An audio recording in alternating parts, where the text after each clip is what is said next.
بسم اللہ الرحمن الرحیم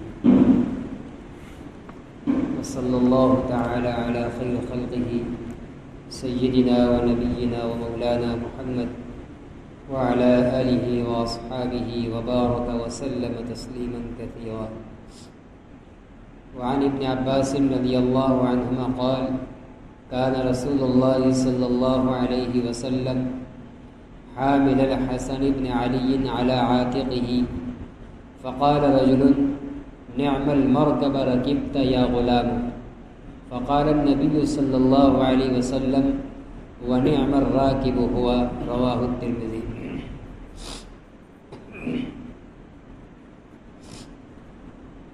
یہ نبی اکرم صلی اللہ علیہ وسلم کے اہل بیت کے فضائل اور مناقب کی احادیث کا ذکر چل رہا ہے.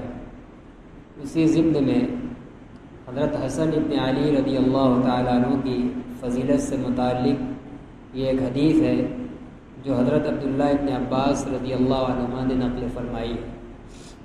عبداللہ ابن عباس رضی اللہ عنہما فرماتے ہیں کہ رسول اللہ صلی اللہ علیہ وسلم حسن ابن علی رضی اللہ عنہ کو اپنے کاندھے پر اٹھائے ہوئے تھے. جیسے بچے کھیلتے کودتے بڑوں کے کندھوں پر پیٹھ پر سوار ہو جاتے ہیں، چڑھ جاتے ہیں، تو حضرت حسن رضی اللہ تعالیٰ عنہ بھی بچپن میں ایک مرتبہ کا واقعہ ہے کہ آپ صلی اللہ علیہ وسلم ان کو اپنی پیٹھ پر اپنے کندھے پر اٹھائے ہوئے لے جا رہے تھے. فقال رجل، تو ایک شخص نے کہا، ایک آدمی کی نگاہ پڑی، دیکھا تو کہا نعم المرکب رکبت یا غلام، اے بچے تم کو کتنی اچھی سواری ملی ہے، تم رسول اللہ صلی اللہ علیہ وسلم جیسی مقدس شخصیت کے مبارک کندھے کے اوپر سوار ہو. تو اس نے کہا کہ اے بچے تمہاری سواری کیا ہی بہترین ہے. تو رسول اللہ صلی اللہ علیہ وسلم نے اس کے جواب میں فرمایا کہ یہ سوار بھی بہترین ہے. صرف سواری بہترین نہیں ہے بلکہ جو میرے کندھے پر یہ بچہ ہے حسن ابن علی جو آپ کے نواسے ہیں یہ بھی بہترین ہے. تو فرمایا کہ سوار بھی کیا ہی بہترین. تو اس آدمی نے اس بچے کی خوش قسمتی کے تعلق سے یہ جملہ ذکر فرمایا تو رسول اللہ صلی اللہ علیہ وسلم نے اپنے ارشاد اور اپنے جملے سے حسن ابن علی رضی اللہ تعالیٰ عنہ کے بے اچھے ہونے اور بہتر ہونے کا اعلان فرمایا. اس سے آپ صلی اللہ علیہ وسلم کے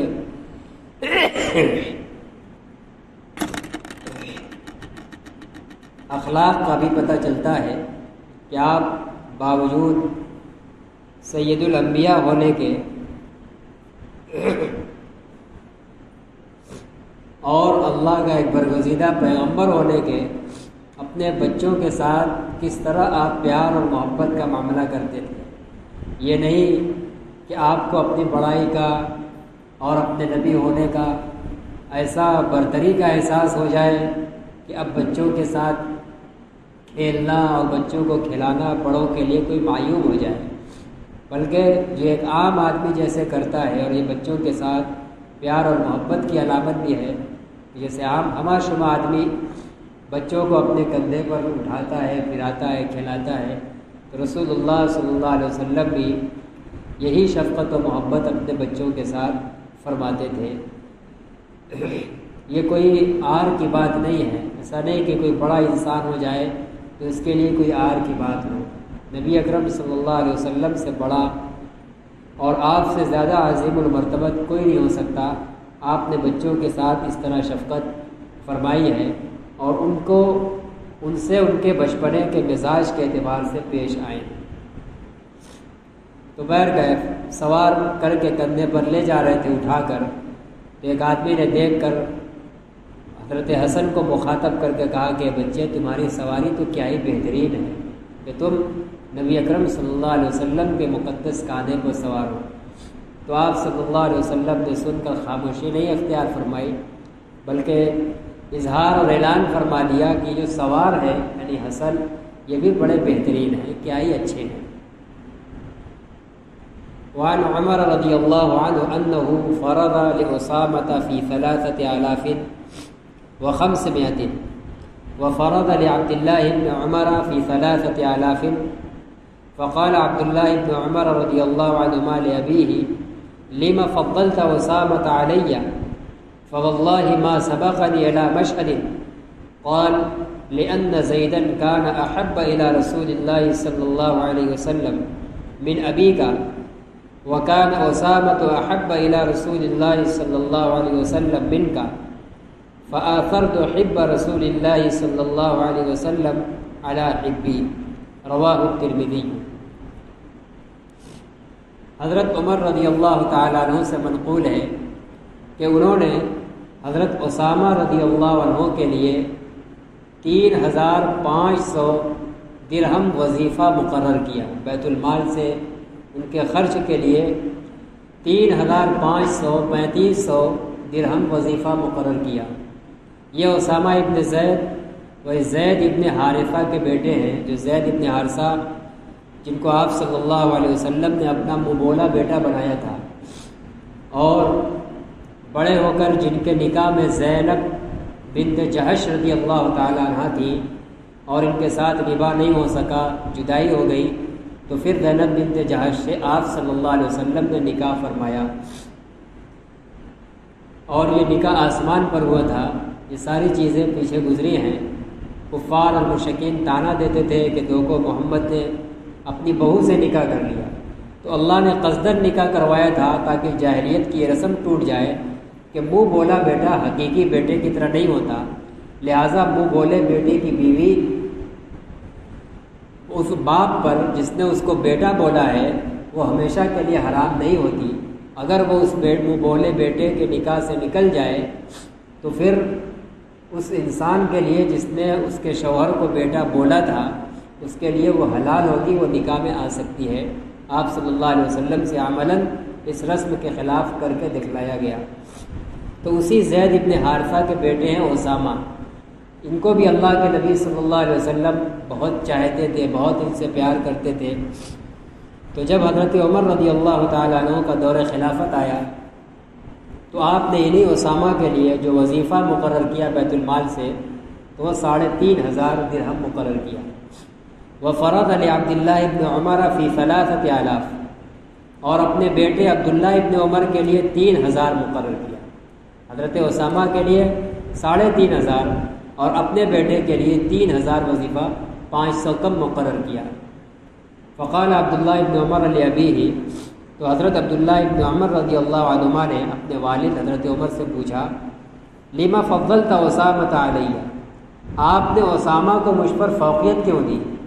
اسامہ کا وظیفہ 3500 اور ہمارا 3000، تو اسامہ کو مجھ پر کیوں فضیلت بخشی، جبکہ علم میں اور دیگر بہت سی فضیلت میں عبداللہ ابن عمر کا مقام بلند ہے. تو انہوں نے سوال کیا کہ آپ نے ایسا کیوں کیا؟ علم اور دیگر فضائل میں یہ بڑے ہوئے ہیں تو آپ نے مجھ پر اسامہ کو فوقیت کیوں دی، ان کا زیادہ وظیفہ مقرر کیا؟ فواللہ ما سبقنی الی مشہد، اللہ کی قسم انہوں نے مجھ سے کسی بھی غزوے میں سبقت نہیں کی ہے. میں تو بہت سے جہاد میں بھی شریک ہوا ہوں، کسی بھی جہاد میں مجھ سے پہلے نہیں گئے ہیں. عبداللہ ابن عمر کے بہت بعد انہوں نے جانا شروع کیا ہے. یا مشہد کا مطلب محدثین نے یہ بھی نکالا ہے کہ کسی بھی علم یا عمل کوئی بھی خیر کے میدان میں وہ مجھ سے آگے نہیں بڑھے ہیں. علم کا میدان ہو چاہے عملی ہو، ہر اعتبار سے میں ان سے آگے ہوں، تو آپ نے ان کا وظیفہ کیوں مجھ سے زیادہ مقرر کیا؟ قالا، تو حضرت عمر نے جواب دیا لأن زیدا کان احب الی رسول اللہ صلی اللہ علیہ وسلم من ابیک، اس لیے میں نے تم پر جو اسامہ کو برتری دی ہے، ان کا وظیفہ زیادہ رکھا ہے، وہ اس لیے کہ اسامہ کے والد زید رسول اللہ صلی اللہ علیہ وسلم کو تمہارے باپ سے زیادہ محبوب تھے. حضرت زید رسول اللہ صلی اللہ علیہ وسلم کو بہت پیارے تھے. تمہارے باپ یعنی حضرت عمر خود اپنے کو مراد لے رہے ہیں کہ تمہارے باپ عمر سے رسول اللہ صلی اللہ علیہ وسلم کی نگاہ میں حضرت زید زیادہ محبوب تھے. آپ عمر کے مقابلے میں زید سے زیادہ محبت کرتے تھے. یہ بات پچھلے ہفتوں میں کہی گئی تھی کہ کسی سے محبت کا زیادہ ہونا اس کے زیادہ افضل ہونا کی علامت نہیں ہے. محبت کا تعلق فطری عادت سے ہوتا ہے. مثلاً ایک انسان کو اپنی اولاد سے دیگر تمام لوگوں کے مقابلے میں فطری محبت زیادہ ہوگی، لیکن انسان جانتا ہے کہ سماج میں اور دنیا میں بہت سے ایسے لوگ ہیں جو فضیلت اور مقام میں ہمارے بیٹے سے بڑے ہوئے ہیں، تو بیٹے اپنے بیٹے سے زیادہ محبت ہونا جو اور قوم میں فضیلت والے لوگ ہیں اس سے یہ لازم نہیں آتا کہ ہم ان دوسرے لوگوں کو کے مقابلے میں اپنے بیٹوں کو افضل بھی مانتے ہیں۔ تو یہاں وہ کہہ رہے ہیں کہ تمہارے باپ عمر سے رسول اللہ صلی اللہ علیہ وسلم کی نگاہ میں زید زیادہ محبوب تھے، آپ کو زید سے زیادہ محبت تھی۔ تو محبت غیر افضل سے زیادہ ہو سکتی ہے، اس لیے کہ محبت کا تعلق فطرت سے ہوتا ہے، اور فطرت جس کی طرف مائل ہو جائے زیادہ کم و بیش، اس میں انسان کا دخل نہیں ہوتا۔ تو اس کی وجہ بیان فرما رہے ہیں کہ اسامہ کا وظیفہ میں نے اپنے بیٹے سے کیوں زیادہ رکھا؟ کہ اس لیے کہ اسامہ کے والد زید، اے عبداللہ تمہارے باپ عمر سے رسول اللہ صلی اللہ علیہ وسلم کی نگاہ میں زیادہ محبوب تھے، آپ کو زید سے زیادہ محبت تھی۔ وَكَانَ أُسَامَةُ أَحَبَّ إِلَى رسول اللہ صلی اللہ علیہ وسلم مِنْكَ، اور زید کے بیٹے اسامہ رسول اللہ صلی اللہ علیہ وسلم کو تم سے زیادہ محبوب تھے۔ تو تمہارے باپ سے زیادہ محبوب ان کا باپ تھا، اور تم سے زیادہ محبوب وہ تھے، اسامہ تھے۔ فآثرت حب رسول اللہ صلی اللہ علیہ وسلم علی حبی، تو میں نے رسول اللہ صلی اللہ علیہ وسلم کے چہیتوں کو اپنے چہیتے پر فوقیت دی۔ تم میرے چہیتے ہو اور اسامہ رسول اللہ صلی اللہ علیہ وسلم کے چہیتے ہیں، تو جو رسول اللہ صلی اللہ علیہ وسلم کا چہیتا ہے میں نے اس کو اپنے چہیتے پر برتری اور فوقیت دی، اس لیے میں نے ان کا وظیفہ تم سے 5 سے زیادہ رکھا ہے۔ تو اس حدیث کے اندر حضرت زید کی فضیلت کا پتہ چلا اور ان کے بیٹے حضرت اسامہ کا، اور یہ دونوں بھی آپ کے اہل بیت میں سے تھے۔ حضرت زید یہ آپ کے غلام تھے، آپ نے ان کو بازار سے خریدا تھا، پھر خرید کر ان کو آزاد کر دیا تھا، ان کے آزاد کردہ غلام ہو گئے۔ اور آزاد کردہ غلام بھی یہ شریعت کا ضابطہ ہے کہ وہ اپنے مالک کی طرف ہی اس کی نسبت کی جاتی ہے۔ چنانچہ اگر کسی کا کوئی خونی اور نسبی وارث نہ ہو اور آزاد کیا ہوا غلام ہو یا آزاد کیے ہوئے غلام کی اولاد ہو، تو اس آدمی کا جس کا کوئی وارث نہیں ہے خونی اور نسبی، اس کے مرنے کے بعد اس کے تمام مال اور ترکہ کا اس کے آزاد کیے ہوئے غلام یا ان کی اولاد وارث بن جاتی ہے۔ تو آزاد کیے ہوئے غلام کو مولا کہا جاتا ہے، تو یہ کسی کا مولا بھی یہ اسی کے خاندان میں سے شمار کیا جاتا ہے۔ لہذا جب زید آپ کے آزاد کیے ہوئے غلام ہیں تو زید اور ان کے بیٹے اسامہ یہ بھی آپ کے اہل بیت میں شامل ہوں گے۔ محدثین نے بے اتفاق اہل سنت والجماعت ان تمام کو بھی اہل بیت میں شامل کیا ہے۔ اور دوسری ایک بات، حضرت عمر کا طرز عمل معلوم ہوا کہ ان لوگوں کے یہاں اپنی آل اولاد سے زیادہ اہل بیت کا زیادہ خیال تھا، اور اپنی اولاد کے مقابلے میں اہل بیت کو ترجیح دیتے تھے، ان کو فوقیت دیتے تھے۔ جیسا کہ وظیفہ کے معاملے میں کہ اپنے چہیتے بیٹے عبداللہ ابن عمر کے اوپر رسول اللہ صلی اللہ علیہ وسلم کے چہیتے اور آپ کے اہل بیت میں سے حضرت اسامہ کو فوقیت دی، ان کا وظیفہ زیادہ مقرر کیا۔ وعن جبلة بن حارثة رضی اللہ عنہما قال قدمت على رسول اللہ صلی اللہ علیہ وسلم فقلت یا رسول اللہ ابعث معي اخی زیدا قال هو ذا فإن انطلق معك لم امنعه۔ حضرت جبلہ ابن حارثہ رضی اللہ تعالی، یہ زید ابن حارثہ کے بھائی ہیں۔ حضرت خدیجہ رضی اللہ عنہا نے زید ابن حارثہ کو بازار سے خریدا تھا، یہ آپ کے خریدے ہوئے غلام تھے، اور خرید کر لا کر آپ صلی اللہ علیہ وسلم کو دے دیا تھا، پھر آپ نے آزاد کر دیا۔ تو ان کو مارکیٹ میں بازار میں لا کر بیچ دیا گیا تھا غلام بنا کر۔ اب ان کے گھر والے ڈھونڈتے ڈھونڈتے رسول اللہ صلی اللہ علیہ وسلم تک آ پہنچے۔ تو زید کے بھائی ہیں جبلہ، وہ کہہ رہے ہیں کہ میں رسول اللہ صلی اللہ علیہ وسلم کی خدمت میں حاضر ہوا، معلوم ہو گیا کہ میرے بھائی زید آپ کے پاس ہیں۔ فقلت یا رسول اللہ، میں نے کہا اے اللہ کے رسول ابعث معی اخی زیدا، میرے بھائی زید کو میرے پاس میرے ساتھ بھیجیے، ہم اس کو گھر لیوا جائیں، اس کو ہمارے ساتھ بھیجیے، ہم کو دیجیے۔ قال، آپ نے فرمایا کہ ہوا تھا، یہ ہے آپ کے سامنے، لے جاؤ۔ فَإِنِ انطلق مَعَكَ، اگر یہ آپ کے ساتھ جاتا ہے، لم امنعه، تو میں اس کو منع نہیں کروں گا، میں روکوں گا نہیں کہ میں نے تم کو خرید لیا ہے، تم میرے غلام ہو، میں نہیں روکوں گا۔ اگر یہ جا رہا ہے تو اس کو میں روکنے والا نہیں ہوں۔ قال زید، یا رسول اللہ، اتنے میں حضرت زید خود بول پڑے، اے اللہ کے رسول، واللہ لا اختار علیک احدا، اللہ کی قسم میں آپ پر کسی کو ترجیح نہیں دوں گا، آپ کا ساتھ چھوڑ کر کسی اور کے ساتھ رہنے کو پسند نہیں کروں گا۔ قال فرأیت رأی اخی افضل من رأی، حضرت جبلہ کہتے ہیں کہ پھر بعد میں مجھے یہ احساس ہوا کہ میرے بھائی کی رائے، میرے بھائی کی سوچ میری سوچ سے بہتر تھی۔ انہوں نے سید الانبیاء کا ساتھ رہنا پسند کیا، اور میں ان کو اپنے ساتھ اور اپنے جیسے لوگوں کے گھر لے جا رہا تھا، اور سید الانبیاء سے وہ دور ہو رہے تھے، لیکن میرے بھائی زید نے آپ صلی اللہ علیہ وسلم کے ساتھ ہی رہنے کو اختیار کیا۔ تو بعد میں مجھے یہ احساس ہوا کہ میرے بھائی کی رائے زیادہ بہتر تھی۔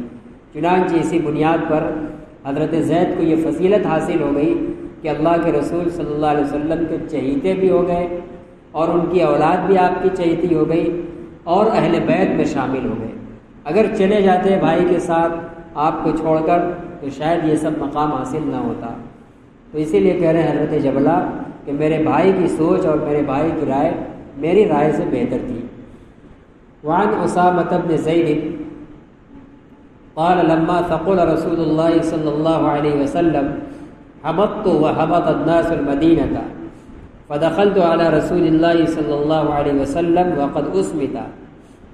حضرت اسامہ ابن زید رضی اللہ عنہما فرماتے ہیں، وہی اسامہ جو آپ کے منہ بولے بیٹے زید کے بیٹے ہیں، فرماتے ہیں کہ جب رسول اللہ صلی اللہ علیہ وسلم ضعیف ہو گئے، بیماری میں، مرض الوفات میں آپ پر ضعف طاری ہوا، حبطت وحبط الناس المدینہ، تو میں اور لوگ مدینہ میں رک گئے۔ لوگوں نے مدینہ میں رہنے کو ترجیح دی، آپ کی حالت صحیح نہیں تھی، بیمار ہیں، کمزور ہیں، تو ایسے وقت میں ادھر ادھر جانے کے بجائے لوگوں نے مدینہ میں رہنے کو ترجیح دی کہ کب نہ معلوم کیا حادثہ پیش آ جائے۔ تو فرماتے ہیں کہ میں بھی مدینہ میں رہ گیا، اور لوگ دوسرے صحابہ بھی مدینہ میں ٹھہرے رہے، کسی کو کہیں باہر جانا تھا تو گیا بھی۔ فدخلت علی رسول اللہ صلی اللہ علیہ وسلم، کہہ رہے اسی دوران ایک مرتبہ میں رسول اللہ صلی اللہ علیہ وسلم کے پاس پہنچا، وقد اسمت فلم یتکلم، اس حال میں کہ آپ کی زبان بند کر دی گئی تھی، یعنی آپ بول نہیں پا رہے تھے، جیسے لگ رہا ہے کہ زبان بند کر دی گئی، اتنا ضعف اور کمزوری لاحق تھی کہ آپ خاموش کر دیے گئے تھے، بول نہیں پا رہے تھے۔ فلم یتکلم، آپ بول نہیں پا رہے تھے۔ فجعل رسول اللہ صلی اللہ علیہ وسلم یضع یدیہ علیہ ویرفعہما، اور آپ صلی اللہ علیہ وسلم نے جب مجھے دیکھا تو رسول اللہ صلی اللہ علیہ وسلم اپنے دونوں ہاتھوں کو مجھ پر رکھتے تھے اور ان کو اٹھاتے تھے، کبھی ہاتھ پر میرے بدن پر رکھتے اور پھر کبھی ان کو اٹھاتے۔ فاعرف انہ یدعو لی، تو اس آپ کے طرز عمل سے کہ کبھی ہاتھ کو اٹھا رہے ہیں اور کبھی میرے اوپر رکھ رہے ہیں، اس سے میں نے یہ بھانپ لیا کہ وہ میرے لیے دعا کر رہے ہیں۔ ولایت اور جو صحبت کا نور ان کو حاصل تھا، اس نور سے حضرت اسامہ نے یہ پہچانا کہ اپنے اس طرز عمل سے آپ میرے لیے دعا کر رہے ہیں۔ زبان سے بول نہیں پا رہے ہیں، نام نہیں لے پا رہے ہیں، تو بدن پر ان کے ہاتھ رکھ کے اشارہ کر رہے ہیں، اور پھر ہاتھ اٹھا کر دل میں اللہ سے کچھ کہہ رہے ہیں۔ تو کہہ رہے مجھے یہ پتہ چل گیا، میں یہ جان گیا کہ آپ صلی اللہ علیہ وسلم میرے لیے دعا فرما رہے ہیں۔ تو ایسی سخت تکلیف کی حالت میں جب کہ آپ بول نہیں پا رہے ہیں، حضرت اسامہ سے ایسا تعلق ہے کہ اس بیماری اور سخت تکلیف کی حالت میں بھی اشارے سے ان کے لیے دعا فرما رہے ہیں۔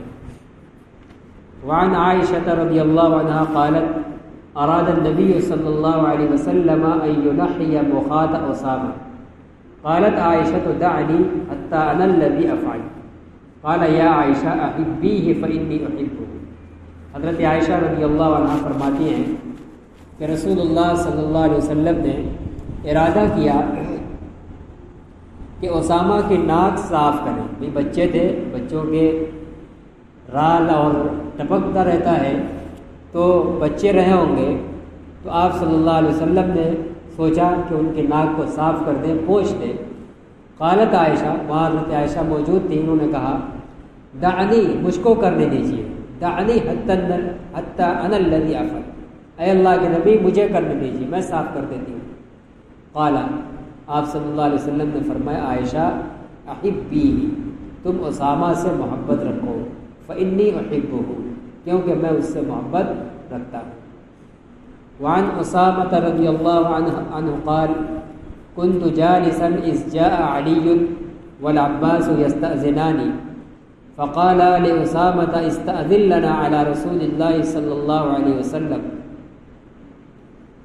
فقلت يا رسول الله علی والعباس يستأذنان. حضرت اسامہ رضی اللہ تعالیٰ عنہ سے روایت ہے، فرماتے ہیں کہ میں نبی اکرم صلی اللہ علیہ وسلم کے دروازے کے پاس بیٹھا ہوا تھا. اتنے میں حضرت علی اور حضرت عباس رضی اللہ عنہما تشریف لائے اجازت مانگنے کے لیے، آپ کے پاس اندر جانے کی اجازت مانگتے ہوئے تشریف لائے. حضرت علی آپ کے چچا زاد بھائی اور داماد ہوئے، اور عباس آپ کے چچا، تو یہ دونوں اجازت لینے آئے. اور حضرت اسامہ دروازے پر تھے، تو دونوں نے اسامہ سے کہا استأذن لنا علی رسول اللہ صلی اللہ علیہ وسلم، اسامہ ہمارے لیے رسول اللہ صلی اللہ علیہ وسلم سے اجازت مانگو، ہم اندر آنا چاہتے ہیں، ہمارے لیے اجازت مانگو. یہاں بھی غور کرنے کی بات ہے کہ وہ دونوں لوگ گھر کے لوگ ہیں، ایک چچا ہیں اور ایک چچا زاد بھائی ہیں، اور اسامہ آپ کے آزاد کے غلام کے بیٹے ہیں، لیکن گھر کے لوگوں کو اسامہ سے اجازت لینی پڑ رہی ہے، کہنا پڑ رہا ہے کہ تم اندر جاؤ، اجازت لے کر آؤ. گویا ان کو بغیر اجازت اندر جانے کی اجازت تھی. اس سے آپ صلی اللہ علیہ وسلم کا حضرت اسامہ کے ساتھ کیسا شفقت و محبت کا تعلق ہے اس کا پتہ چلتا ہے. تو حضرت اسامہ گئے اور اندر جا کر کہا اے اللہ کے رسول، حضرت علی اور عباس آپ کے پاس آنے کی اجازت مانگ رہے ہیں. فقال اتدری ما جاء بہما، آپ صلی اللہ علیہ وسلم نے اسامہ سے پوچھا تمہیں پتہ ہے دونوں کیوں آئے ہیں؟ قلت لا، اسامہ نے کہا کہ نہیں، مجھے نہیں معلوم. قال لکنی ادری، اللہ کے نبی نے فرمایا لیکن مجھے پتہ ہے یہ دونوں کیوں آئے ہیں، مجھے پتہ ہے. اذن لہما، تم ان دونوں کو اجازت دو، اندر بلاؤ. فدخلا، دونوں اندر داخل ہوئے. فقالا، اور کہا یا رسول اللہ جئناک نسألک ای اہلک احب الیک، ہم آپ سے یہ پوچھنے آئے ہیں کہ آپ کے اہل و عیال میں آپ کو سب سے زیادہ محبوب کون ہے، سب سے زیادہ آپ کو کس سے محبت ہے؟ قال فاطمہ بنت محمد صلی اللہ علیہ وسلم، آپ نے فرمایا کہ فاطمہ بنت محمد، یعنی میری بیٹی فاطمہ میرے تمام اہل و عیال میں سب سے زیادہ مجھے محبوب ہے. قال ما جئناک نسألک عن اہلک، تو ان دونوں نے کہا کہ ہم خاص آپ کے پریوار کے بارے میں پوچھنے نہیں آئے، یہ تو آپ کی ایک دم پریوار ہو گئے، آپ کی اولاد براہ راست، ہم پورے خاندان کے بارے میں پوچھنے آئے ہیں، خاص آپ کے پریوار کے بارے میں نہیں. قال، آپ صلی اللہ علیہ وسلم نے فرمایا احب اہلی الی من قد انعم اللہ علیہ وانعمت علیہ اسامہ. پھر آپ نے فرمایا کہ میرے اہل و عیال میں، یعنی آپ اولاد کے باہر پوچھنا چاہ رہے ہو، تو میرے اوپر پورے پریوار میں، پورے اہل و عیال میں میرے نزدیک سب سے زیادہ محبوب وہ ہے جس کے اوپر اللہ نے انعام کیا ہے اور جس پر میں نے انعام کیا ہے، یعنی اسامہ. اللہ نے انعام کیا ہے کیسے؟ اسلام اور ہدایت کے ذریعے، ان کو اسلام ملا اور ہدایت ملی ہے. اور میں نے انعام کیا ہے کہ وہ آپ کی خدمت میں ان کے باپ زید غلام بن کر آئے تھے، لیکن آپ صلی اللہ علیہ وسلم نے ان کے اوپر احسان کیا، ان کو آزاد کر دیا. تو فرما رہے ہیں کہ جن پر میرے اہل و عیال میں سے جن پر اللہ نے انعام کیا، یعنی اسلام کی توفیق دیا ہے، اور جن پر میں نے انعام کیا ہے، جن کو غلامی سے آزاد کیا ہے، یعنی اسامہ ابن زید، یہ تمام پورے خاندان میں مجھ کو سب سے زیادہ محبوب ہے. قال، پھر دونوں نے پوچھا کہ ثم من، پھر کون؟ اسامہ ابن زید کے بعد پھر کن کو آپ سے محبت ہے؟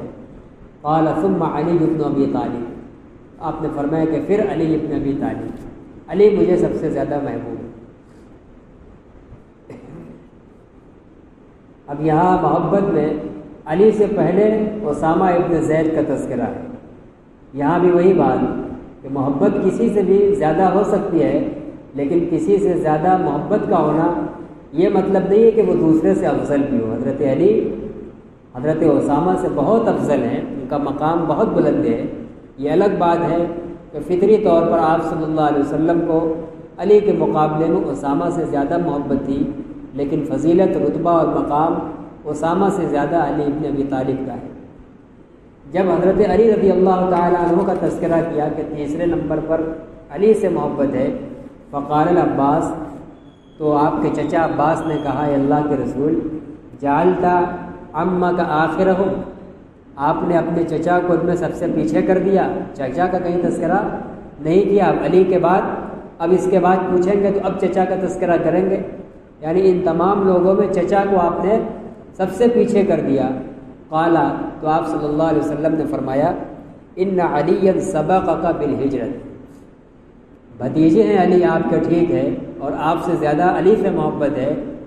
اس کی وجہ یہ ہے کہ علی نے ہجرت میں تم سے پہلے پہل کی ہے، ہجرت میں بھی، اسی طرح اسلام میں بھی۔ اسلام بھی اپنے چچا عباس سے پہلے لائے ہیں، یہ بچوں میں سب سے پہلے اسلام لانے والے ہیں، اور اسی طرح مکہ سے مدینہ ہجرت بھی حضرت عباس سے پہلے علی نے کی ہے۔ تو یہاں آپ نے ایک وجہ ذکر فرمائی، حالانکہ دونوں وجہ ہے، تو آپ نے فرمایا کہ علی نے تم سے پہلے ہجرت کیا ہے، تم بعد میں ہجرت کیے ہو، اور جو ہجرت پہلے کرے گا ظاہر ہے کہ اس کی فضیلت اور اس کا مقام الگ ہوگا، اور اسی طرح علی نے بھی اسلام کو پہلے قبول کیا ہے۔ یہاں ان حدیث کے اندر لمبا باب تھا، اور ان تمام ابواب کے اندر نبی کریم صلی اللہ علیہ وسلم کے اہل بیت کے مناقب اور فضائل کا بیان تھا۔ کہیں ان کی کسی خصوصیت کا تذکرہ کیا گیا، کہیں ان کا رسول اللہ صلی اللہ علیہ وسلم سے تعلق اور شفقت کا تذکرہ کیا گیا، کہیں محبت کا ذکر آیا، کہیں محبت کرنے کا حکم آیا، اور بلا شبہ یہ ہم اہل سنت والجماعت کے عقائد کا یہ حصہ ہے کہ صحابہ سے محبت اور اہل بیت سے محبت یہ ایمان کا جز ہے۔ ان میں سے کسی ایک بھی فرد سے دل کے اندر قدورت اور ادنا سے بھی نفرت رکھ کر کوئی انسان مومن نہیں ہو سکتا، وہ ایمان میں داخل اور صاحب ایمان و شمار نہیں ہو سکتا۔ اس لیے ہر صحابی سے اور اہل بیت سے محبت یہ ہم سب کی تمام عبادات کے قبول ہونے کے لیے بہت ہی ضروری ہے اور لازم ہے، بلکہ عبادات کا طریقہ اور عبادات کو برتنے کا طریقہ بھی ہمیں انہی مقدس شخصیات سے پتہ چلے گا۔ اور ایک بات اور یہاں یہ توجہ دینے کی ہے، آپ نے ایک لمبے کئی احادیث سنی، ایک لمبا باب تھا، کئی صفحات گزرے اہل بیت کے مناقب میں، آپ نے دیکھا ہوگا کہ متعدد لوگوں کے نام آئے ہیں۔ حضرت فاطمہ کا آیا، حضرت علی کا آیا، حسن اور حسین کا آیا، اسامہ کا آیا، زید کا آیا، جعفر کا آیا، عباس کا آیا، مختلف لوگوں کا نام آیا۔ لہذا اہل بیت کے بارے میں یہ سمجھنا جو تصور بیٹھا دیا گیا اور یہ شیعوں کی طرف سے چلا ہے کہ صرف حسن، حسین، علی اور فاطمہ، یہ تصور غلط ہے، یہ اسلامی تصور نہیں ہے۔ یہ بھی ہیں، اور بلا شبہ دیگر تمام اہل بیت میں ان کی فضیلت کچھ اور نمایاں ہے، یہ الگ بات ہے، لیکن کسی کی فضیلت زیادہ ہونے سے دوسرے لوگوں کی فضیلت کا انکار نہیں کیا جا سکتا۔ حضرت اسامہ کے بارے میں کتنی آپ نے ابھی آج سنا کہ کتنی واضح بات خود نبی اکرم صلی اللہ علیہ وسلم نے حضرت عائشہ کو حکم دیا کہ عائشہ تم ان سے محبت کرو کیونکہ میں ان سے محبت رکھتا ہوں۔ اور جو علی اور عباس آئے، یہ آخری حدیث کے اندر آپ دیکھ رہے ہیں کہ ان کو اندر جانے کے لیے اجازت لینے کی ضرورت نہیں ہے، اور گھر کے علی اور عباس گھر کے لوگ ہیں، وہ آ رہے ہیں تو وہ اسامہ سے کریں کہ جاؤ ہمارے لیے اجازت لے کر آؤ۔ اور پھر حضرت عمر کا عمل بھی سامنے آیا کہ انہوں نے حضرت اسامہ کا وظیفہ اپنے بیٹے عبداللہ سے زیادہ رکھا، صرف اس وجہ سے کہ اسامہ رسول اللہ کے چہیتے ہیں اور عبداللہ میرے چہیتے ہیں، اور رسول اللہ صلی اللہ علیہ وسلم کا چہیتا ظاہر ہے کہ ان کے علاوہ کے چہیتے سے بہت برتر ہوگا۔ تو یہ بات بھی ذہن میں بیٹھانے کی ہے کہ بلا شبہ اہل بیت اطہار انتہائی عقیدت اور محبت کے لائق ہیں، ان کی عقیدت و محبت ایمان کا حصہ ہے، لیکن کسی کی محبت میں ایسا غلو کر کے آگے نکل جانا کہ اسی اہل بیت کے دوسرے افراد کا انکار کر دیا جائے، اس کی بھی اجازت نہیں ہے، جائز نہیں ہے۔ اللہ تعالیٰ ہم تمام لوگوں کو صحیح طور پر اہل بیت کی محبت اور ان کے نقش قدم پر چلنے کی توفیق نصیب فرمائے۔